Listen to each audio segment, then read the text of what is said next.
Le 27 janvier 1756, à Salzbourg, un petit garçon vient au monde. Un enfant comme les autres? Pas vraiment.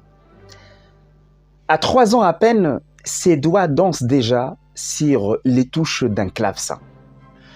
Non pas avec la maladresse attendrissante de l'enfance, mais avec l'intuition d'un génie en devenir. Ce garçon, c'est Wolfgang Amadeus Mozart. À 6 ans, tandis que d'autres apprennent leur première comptine, lui compose déjà ses propres œuvres. Son père, Léopold, violoniste à la cour et pédagogue rigoureux, décèle très tôt l'éclat singulier de ce talent. Il prend alors une décision qui changera à jamais le destin de la famille.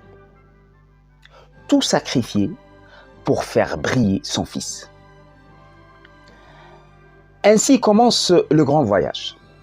À peine sorti de l'enfance, Mozart sillonne l'Europe, enchaîne les concerts, éblouit les aristocrates. Il ne répète pas la musique, il la réinvente. Sa sœur Nannerl, brillante musicienne elle aussi, reste dans l'ombre. Car dans cette famille, une seule étoile est autorisée à briller pleinement.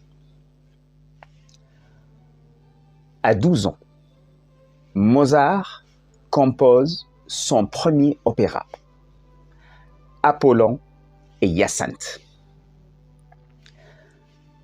À 12 ans, un chef-d'œuvre aux accents dramatiques, où perce déjà la voix singulière d'un compositeur qui ne fera aucune concession. Mais le prodige veut plus. Il veut l'indépendance. En 1781, il s'installe à Vienne, rompant avec l'autorité paternelle et le joug des mécènes.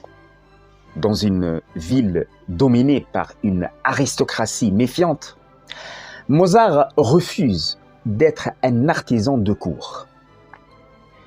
Il veut être libre, libre de créer, libre de penser, libre d'exister en dehors des conventions. Cette liberté, pourtant, a un prix.